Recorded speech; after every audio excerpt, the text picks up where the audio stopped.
En observant par le hublot, l'équipage a fait face à une obscurité sans fin. Mais cela n'a pas atténué l'excitation des 5 personnes à bord. Alors que le sous-marin plongeait davantage dans l'abîme glacial vers l'épave du Titanic, la pression sur la coque augmentait. Soudain, un gémissement sourd a résonné dans le navire. Puis un craquement a empli l'air. Avant que quiconque puisse réagir, le sous-marin a implosé. C'était fini en un instant. Dans l'épisode d'aujourd'hui de The Infographics Show, nous examinerons les révélations choquantes de l'enquête OceanGate et la perte du sous-marin Titan. À une profondeur d'environ 3300 mètres, la pression externe sur le Titan aurait été une stupéfiante 4900 livres par pouce carré. Le désastre aurait probablement commencé par l'effondrement d'une cavité miniature à l'intérieur des couches de fibres de carbone tissées serrées constituant la coque du sous-marin. Ce petit vide, et beaucoup d'autres comme lui, n'auraient été assez grands que pour être repérés au microscope. C'était un défaut de fabrication dont OceanGate était probablement conscient, et pourtant, ils ont continué à utiliser leurs sous-marins non inspectés de manière indépendante pour emmener des gens vers des morts écrasantes. Un effondrement structurel immédiat et catastrophique a suivi, des fissures microscopiques rayonnant du point initial de l'effondrement tout autour de la coque en fibre de carbone. Se propageant à une vitesse supersonique, l'équipage à l'intérieur n'aurait aucune idée de ce qui se passait. Près de 5000 livres par pouce carré de pression d'eau poussèrent contre ces fissures, brisant la coque. Quelques nanosecondes plus tard, le capuchon en titane à l'avant du submersible est éjecté comme un bouchon de vin. Les profondeurs écrasantes agissent surtout à l'avant de la coque, où le capuchon en titane est absent. Les parois s'effondrent vers l'intérieur, puis vers l'arrière du submersible où le capuchon en titane arrière reste attaché et maintient l'intégrité structurelle.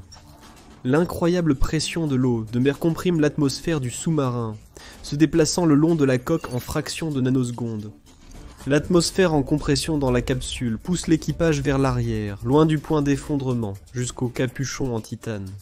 5 adultes sont poussés les uns contre les autres, et contre le capuchon en titane avec une telle force que leurs corps commencent à éclater.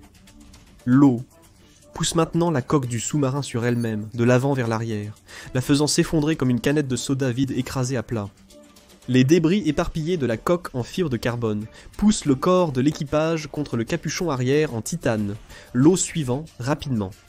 Les restes de l'équipage sont liquéfiés en une pâte blanchâtre épaisse qui tapisse l'arrière du Titan. Il ne reste rien de solide, pas même les dents. Tout est fini en une fraction de seconde, mais ralentir le temps nous permet d'apprécier l'horrible ampleur de la catastrophe du Titan. Et la garde côtière sait maintenant qui est à blâmer.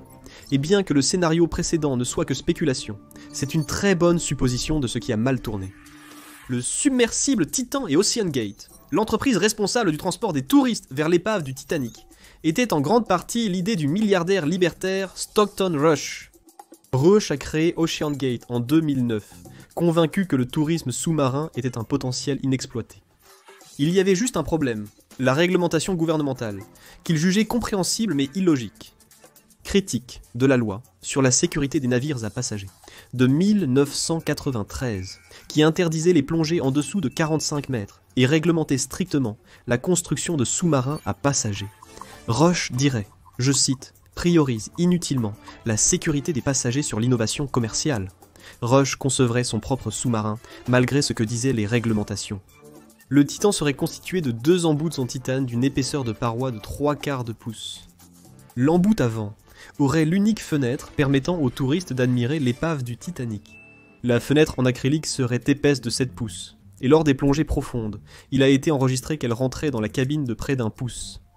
Des problèmes se posèrent déjà dès la phase de conception, car la fenêtre n'était classée que pour plonger jusqu'à 650 mètres, bien en deçà des 3800 mètres où se trouvait le Titanic. Mais ce n'était pas le seul défaut de conception critique. Rush croyait que l'innovation était la clé du succès.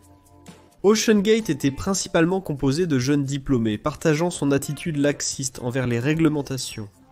Rush a déclaré qu'il voulait une équipe jeune et inspirante qui innoverait, et rêverait grand, plutôt que d'embaucher des sous-mariniers expérimentés avec des décennies d'expérience dans l'exploitation et la construction de véhicules submersibles. Probablement parce que l'un de ces vétérans lui aurait immédiatement dit d'annuler l'un des aspects les plus controversés du Titan.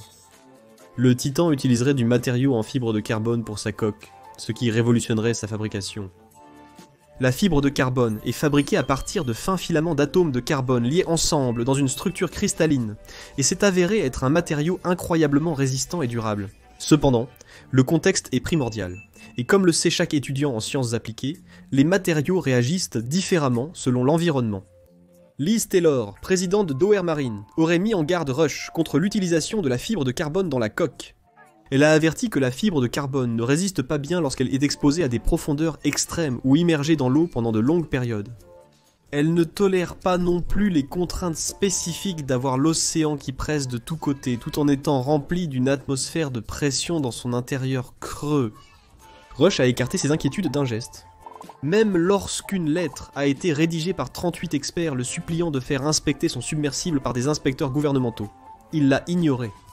En 2019, OceanGate a répondu à la lettre en déclarant, je cite, « La grande majorité des accidents maritimes et aériens sont le résultat d'une erreur de l'opérateur et non d'une défaillance mécanique. » Le plus déroutant de tous, le Titan n'était pas équipé d'une balise de localisation d'urgence, ce qui le rendrait facile à trouver en cas de problème. Et c'est pourquoi il a fallu si longtemps pour localiser réellement l'épave. En 2022, le navire de surface a perdu la trace du Titan pendant plus de 5 heures. Durant cette période, l'équipage a coupé Internet pour empêcher quiconque de tweeter sur l'incident. Le submersible n'était même pas garanti de trouver le Titanic. Mike Race, le showrunner des Simpsons, a déclaré qu'il leur a fallu 3 heures pour trouver l'épave lors d'une plongée, bien qu'ils aient atterri à moins de 500 yards de celle-ci. OceanGate affirme que le Titan a été conçu avec l'aide d'experts de l'administration nationale de l'aéronautique et de l'espace de Boeing et de l'université de Washington. Ces 3 entités préciseraient qu'elles n'ont eu aucune implication directe dans la conception du Titan, bien qu'un modèle à l'échelle de la cuve de pression ait été construit et testé au laboratoire de physique appliquée de l'université de Washington, sans aucune implication du personnel. Boeing a également nié toute implication et des documents divulgués vérifieraient que toute coopération a été interrompue en raison de l'ignorance par Rush des recommandations et des exigences de test des ingénieurs de Boeing. La coque en fibre de carbone, partie très controversée de la construction, n'a jamais été rigoureusement testée. OceanGate prétendrait plutôt qu'il s'appuierait sur un système de surveillance acoustique en temps réel, qui a probablement été d'une grande aide pour l'équipage lorsque le Titan a finalement implosé plus rapidement qu'il n'a fallu pour qu'un signal d'alarme se déclenche. Un directeur des opérations exprimant des inquiétudes sur le manque de tests et de conception de plusieurs éléments serait finalement renvoyé. En 2018, Rush descendrait à 4000 mètres à bord du Titan lors d'un voyage en solo, devenant le 2e humain après James Cameron à descendre aussi profondément. En 2019, un équipage de 4 personnes descendrait à près de 3400 mètres. Mais pendant la plongée, il y aurait des bruits de craquements très forts provenant de la coque. Carl Stanley, un passager à bord à ce moment-là, a exprimé ses préoccupations à Rush, affirmant qu'il croyait que la coque avait un défaut grave ou un défaut et qu'elle commençait à se dégrader. Il a prévenu d'un potentiel échec catastrophique.